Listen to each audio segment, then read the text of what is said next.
Hello दोस्तों, राधे राधे, जय श्री कृष्णा। आशा करती हूँ आप सभी स्वस्थ होंगे, मस्त होंगे और बिंदास होंगे। जैसा कि आप सब जानते हैं कि आज हरितालिका तीज है, तो आप सभी को हरितालिका तीज की ढेर सारी शुभकामनाएं। आज मैं बताना चाहूँगी कि तीज का व्रत महिलाएं क्यों रखती हैं, कैसे पूजा करती हैं, कैसे व्रत कथा होती है इत्यादि। पौराणिक कथा के अनुसार माता पार्वती और भगवान शिव के पुनर्मिलन के मौके पर हर साल तीज मनाया जाता है। भगवान शिव को पति के रूप में प्राप्त करने के लिए माता पार्वती ने कठोर तपस्या की थी। उनके तप को देखकर शिव जी ने उन्हें दर्शन दिया और उन्हें पत्नी के रूप में स्वीकार किया। तभी से योग्य वर और पति की लंबी आयु के लिए हर साल हरितालिका तीज का व्रत रखा जाता है। इसमें महिलाएं भगवान शिव और माता पार्वती की विधि विधान से पूजा करती हैं। श्रृंगार का सामान, फल इत्यादि से उनका पूजन करती हैं। हवन इत्यादि सामग्री से उनकी साज सज्जा इत्यादि करती हैं। इसमें कथा भी होती है। आइए आपको दिखाते हैं अब कथा।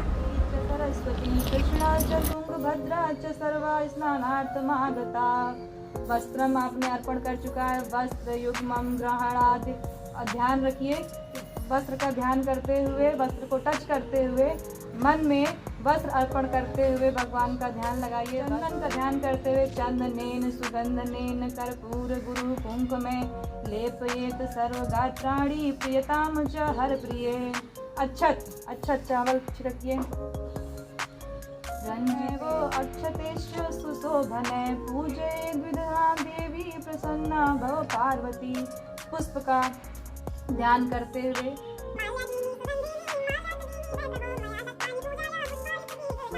धूप का ध्यान करते हुए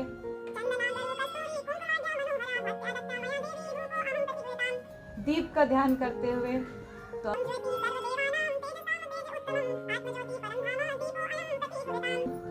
नौ वेद्यों का ध्यान करते हुए नए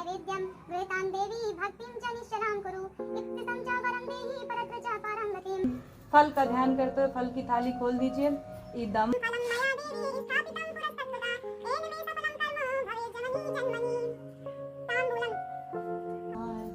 बेल पत्र पे टच करिए।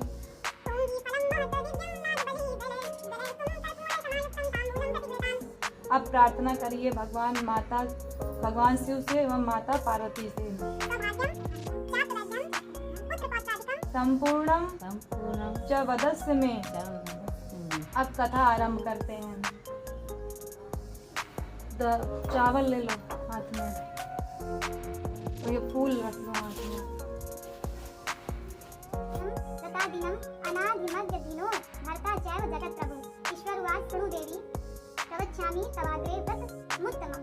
पूजन करने के बाद अब कथा सुनिए। सूत जी कहते हैं, मंदार की माला से जिन पार्वती जी ने केश पास अलंकृत किया है और मुंडों की माला से जिन शिव जी की जटा अलंकृत है, जो पार्वती जी दिव्य वस्त्र धारण की हैं और जो शिव जी दिगंबर हैं, ऐसी श्री पार्वती जी तथा श्री शिव जी को प्रणाम करते हैं।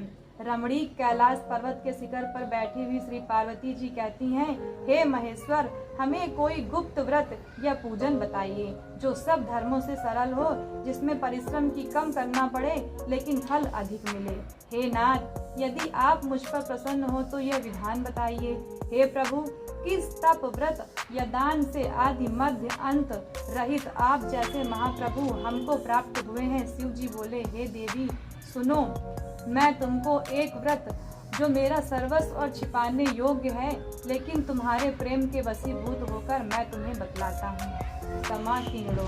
शिव जी ने कहा, भारतवर्ष में जैसे नक्षत्रों में चंद्रमा, ग्रहों में सूर्य, वर्णों में ब्राह्मण, देवताओं में विष्णु भगवान, नदियों में गंगा, पुराणों में महाभारत, वेदों में सामवेद, इंद्रियों में मन श्रेष्ठ है।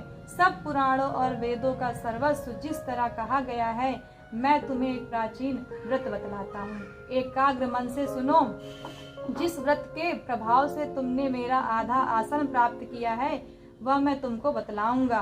क्योंकि तुम मेरी प्रेसी हो। भाद्रपद मास में हस्त नक्षत्र से युक्त शुक्ल पक्ष की तृतीया तिथि को उसका अनुष्ठान मात्र करने से स्त्रियां सब पापों से मुक्त हो जाती हैं। हे देवी, तुमने आज से बहुत दिनों पहले हिमालय पर्वत पर इस व्रत को किया था। यह वृतांत मैं तुमसे कहूँगा। पार्वती जी ने पूछा, हे नाथ, मैंने क्यों यह व्रत किया था? यह सब आपके मुख से सुनना चाहती हूँ। उत्तर की ओर एक बड़ा रमणीक और पर्वतों में श्रेष्ठ हिमवान नामक पर्वत है। उनके आसपास सब तरह तरह की भूमियां हैं। तरह तरह के वृक्ष उस पर लगे, नाना प्रकार के पक्षी और अनेक प्रकार के पशु उस पर निवास करते हैं। वहां पहुंचकर गंधर्वों के साथ बहुत से देवता, सिद्ध, चारण, पक्षीगण सर्वदा प्रसन्न मन से विचरते हैं। वहां पहुंचकर गंधर्व गाते हैं, अप्सराएं नाचती हैं। उस पर्वतराज के कितने ही शिखर ऐसे हैं कि जिनमें स्फटिक, रत्न और मणियां आदि की खाने हैं। यह पर्वत ऊंचा और इतने अधिक है कि मित्र के घर की तरह समझकर आकाश का स्पर्श किए रहता है।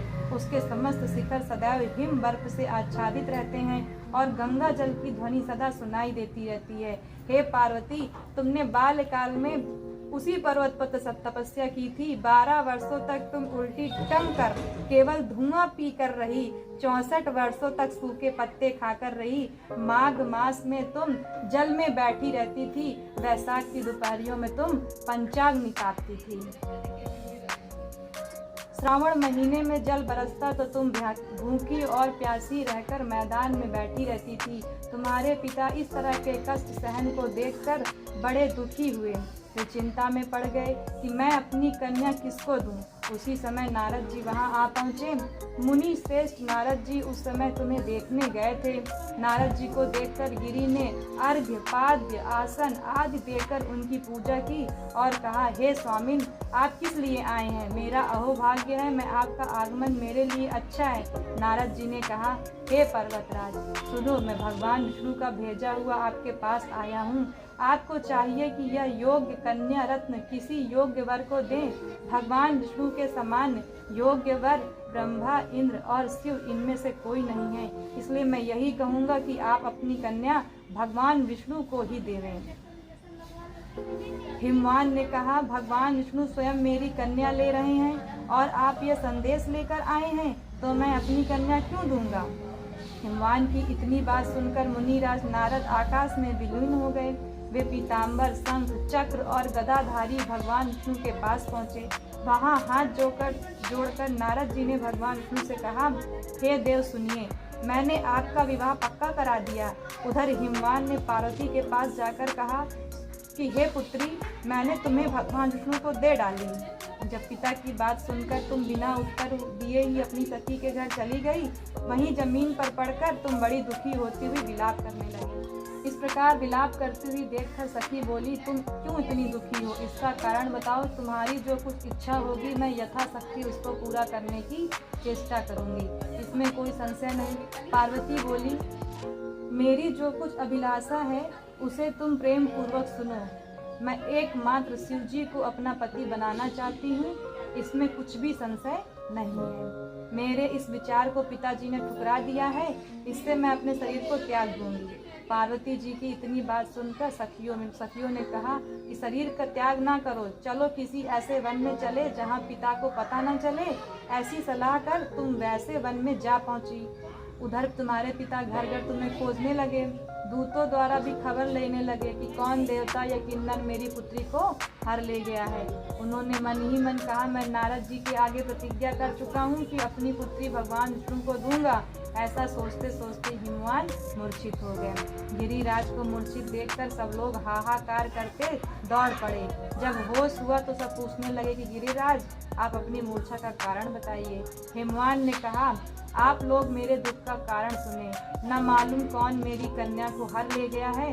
ऐसा नहीं हुआ तो उसे किसी काले सांप ने काट लिया या सिंह खा गए हैं। हाय हाय, मेरी बेटी कहाँ गई? किसी दुष्ट ने मेरी पुत्री को मार डाला।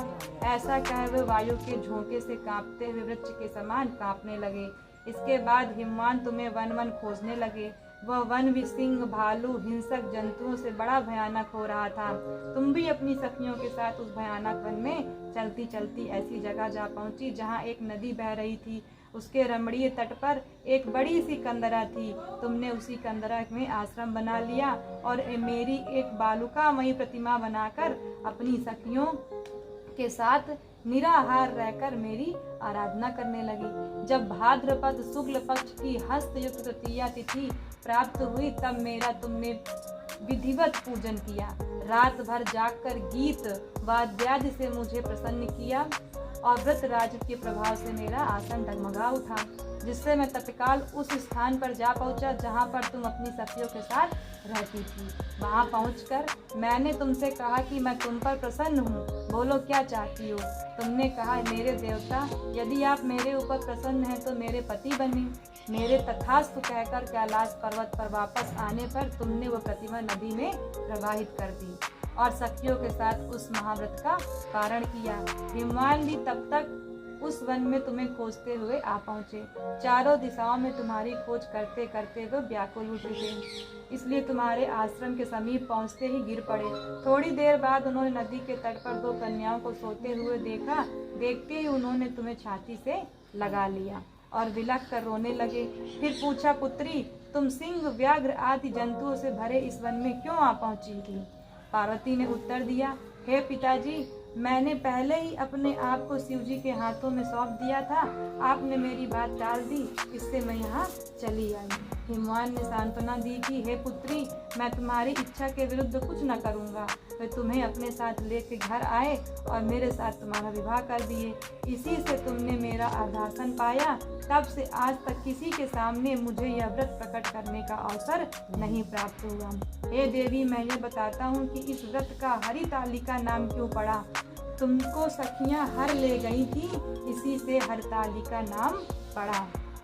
पार्वती ने कहा, हे प्रभु, आपने नाम तो बताया, अब इसकी विधि भी बताएं। इसका क्या पुण्य है, क्या फल है और यह व्रत कौन करे? श्री शिव जी पार्वती जी से कहते हैं, हे देवी, मैंने समस्त स्त्री जाति की भलाई के लिए यह उत्तम व्रत बतलाया है। जो स्त्री अपने सौभाग्य की रक्षा करना चाहती हो वो यत्न पूर्वक इस व्रत को करे। केले के खम्भे आदि से सुशोभित करके एक सुंदर मंडप बनावे, उस पे रंग बिरंगे रेशमी कपड़ों के चंदोवा लगाकर चंदन आदि सुगंधित द्रव्यों से उस मंडप में लिपवावे।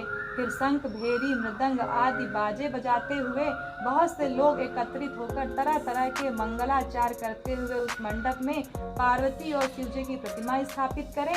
उस रोज दिन भर उपवास कर बहुत से सुगंधित फूल, सुगंध और मनोहर धूप, नाना प्रकार के नैवेद्य आदि एकत्र कर मेरी पूजा करें और रात भर जागरण करें। ऊपर जो जो वस्तुएं गिनाई गईं, उनके अतिरिक्त नारियल, सुपारी, जंबीरी, नींबू, लौंग, अनार, नारंगी आदि जो जो फल प्राप्त हो सके उन्हें इकट्ठा कर लें। उस ऋतु में जो फल या फूल मिल सके विशेष रूप से रखें। इसके बाद धूप दीप आदि से पूजन कर प्रार्थना करें, हे शिवे शिव रूपेणी, हे मंगले, सब अर्थों को देने वाली हे देवी, हे शिव रूपे, आपको नमस्कार है। हे शिव रूपे, आपको सदा के लिए नमस्कार है। हे ब्रह्म रूपिणी, आपको नमस्कार है। हे जगत धात्री, आपको नमस्कार है। हे सिंह वासिनी, संसार के भय से भयभीत मुझ दीन की रक्षा करें। इस कामना की पूर्ति के लिए मैंने आपकी पूजा की है। हे पार्वती, मुझे राज्य और सौभाग्य दें, मुझ पर प्रसन्न होवें। इन्हीं मंत्रों से पार्वती और शिव जी की पूजा करें। तदनंतर विधि पूर्वक कथा सुने और ब्राह्मण को वस्त्र, गौ, सुवर्ण आदि देवें। इस तरह एक चित होकर स्त्री पुरुष दोनों एक साथ पूजन करें। फिर वस्त्र आदि जो कुछ हो सके उसका संकल्प करें। हे देवी, जो स्त्री इस प्रकार पूजन करती है वह सब पापों से छूट जाती है और उसे 7 जन्म तक सुख और सौभाग्य प्राप्त होता है। जो स्त्री तृतीया तिथि का व्रत ना कर अन्न भक्षण करती है तो वो 7 जन्म तक बंध्या रहती है और उसको बार बार विधवा होना पड़ता है।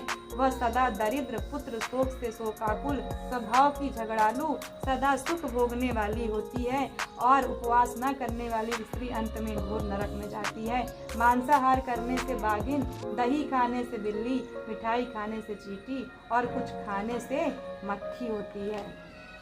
तीज को अन्न खाने से सुकरी, फल खाने से बंदरिया, पानी पीने से जोंक, दूध पीने से सापिन, उस रोज सोने से अजगरी और पति को धोखा देने में मुर्गी होती है। इसलिए सभी स्त्रियां व्रत अवश्य करें।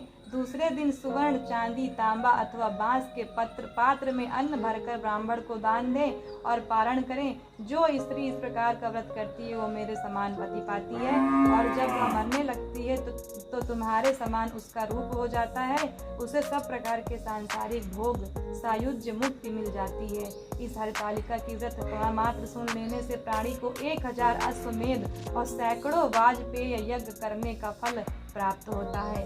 हे देवी, मैंने यह सब व्रतों में उत्तम व्रत बतलाया जिसके करने से प्राणी सब पापों से छूट जाता है। इसमें कुछ भी संशय। कथा संपन्न हुई।